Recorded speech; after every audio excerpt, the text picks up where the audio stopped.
இந்த வெஹிக்கிள் வந்து பார்த்தீங்கன்னா ஹீரோவில் எக்ஸ்ட்ரீமுங்க. இந்த கேட்டகிரி வைஸ் வந்து பார்த்தீங்கன்னா எல்லா வண்டியிலையுமே இந்த ஹெட்டில் வந்து பார்த்தீங்கன்னா அந்த ஆயில் லீக் கம்ப்ளைண்ட் வந்து நிறைய வண்டியில் வருதுங்க. இதுக்கு ரீசன் என்ன அப்படின்றத நம்ம பார்க்கணும்.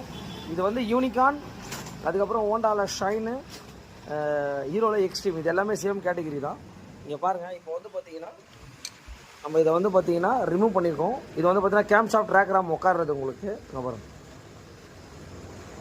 எலிக்கா மாதிரி இருக்கும். இங்கே பாருங்கள், இந்த இடத்துல என்ன ஆயிருக்கு அப்படின்னு கேட்டிங்கன்னா உங்களுக்கு கிளியராக தெரியும் நினைக்கிறேன். இங்கே பாருங்கள், இது உள்ளுக்குள்ளே அந்த போல்டு போடுற இடம் உடஞ்சிருக்கு. இங்கே பாருங்கள், 10mm போல்ட்டை வந்து பார்த்தீங்கன்னா இந்த டாப் டோரில் நம்ம போட்டு டைட் பண்ணுவோம். இந்த போல்டு உடஞ்சதுனால என்ன ஆயிருக்குன்னா ப்ராப்பராக டைட் ஆகலை. அதனால் இந்த ஒர்க்கை எப்படி பண்ண போகிறோன்றதை பார்த்துடலாம் உங்களுக்கு. இப்போ வந்து பார்த்தீங்கன்னா என்ன பண்ணுறோம் அப்படின்னு கேட்டிங்கன்னா, அங்கே பாருங்கள், இதை வந்து கிரைண்ட் பண்ணி அந்த போல்ட்டை வந்து பார்த்தீங்கன்னா நம்ம ரிமூவ் பண்ணோம். சாதாரண ஆள்லாம் இல்லை.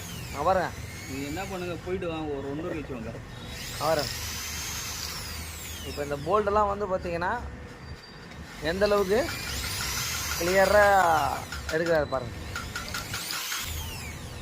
அந்த போல்ட்டு வந்து ப்ராப்பராக டைட் பண்ணணும். ரொம்ப டைட் பண்ணாங்கன்னா இந்த மாதிரி வந்து பார்த்தீங்கன்னா உடனே ரொம்ப நாள் ஆயில் லீக் கம்ப்ளைண்ட் சொல்கிறாரு.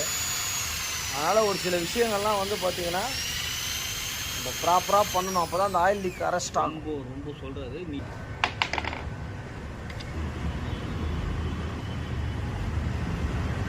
ரொம்ப அழகா, ரொம்ப அற்புதமாக, ரொம்ப பிரமாதமாக அந்த போல்ட்டை அழகாக அந்த ஊசி நூல் எடுக்கிற மாதிரி அழகாக எடுக்காது பாருங்க. அதுதான் அந்த எக்ஸ்பர்ட் வேணும்னு சொல்கிறது.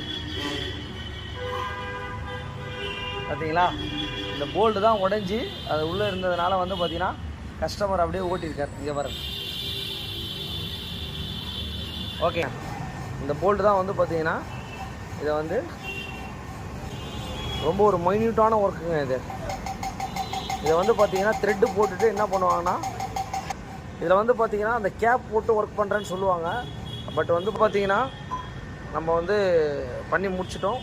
இந்த மாதிரி ஒரு கிரிட்டிக்கல் ஜாப்லாம் வந்து இந்த மாதிரிலாம் இருக்குது. இவ்வளோ ஒர்க் இருக்குது பார்த்துக்கோங்க. இது வந்து பார்த்தீங்கன்னா பார்த்துருப்பீங்க, இந்த இடத்துல தான் வந்து அந்த போல்ட் வந்து த்ரெட்டு போயிருந்தது. இப்போ போட்டு எவ்வளோ கிளியராக டைட் பண்ணுறோன்னு பார்த்துருக்கோம். போல்ட்டும் மாற்றிட்டு இதை வந்து பார்த்தீங்கன்னா டார்க் வச்சு டைட் பண்ணுற மாதிரி இருக்கும் உங்களுக்கு. இந்த மாதிரி க்ளீனாக இருந்தால் மட்டும்தான் வந்து பார்த்தீங்கன்னா கரெக்டாக இருக்கும். இந்த மாதிரி வந்து பார்த்தீங்கன்னா நார்மலாக ஒரு டார்க்கு டைட் பண்ணிவிட்டு நம்ம வந்து பார்த்தீங்கன்னா விட்டுறணும். அது ரொம்ப டைட் பண்ணி உடச்சிட்டு கஸ்டமர்கிட்ட ஏதாவது ஒன்று ஆச்சுன்னா கண்டிப்பாக சொல்லணும். சொல்லாமல் அப்படியே இருந்தோன்னா என்ன ஆகும்னா ஆயில் இந்த இடத்துல லீக் ஆகிட்டே இருக்கும். ஓகே.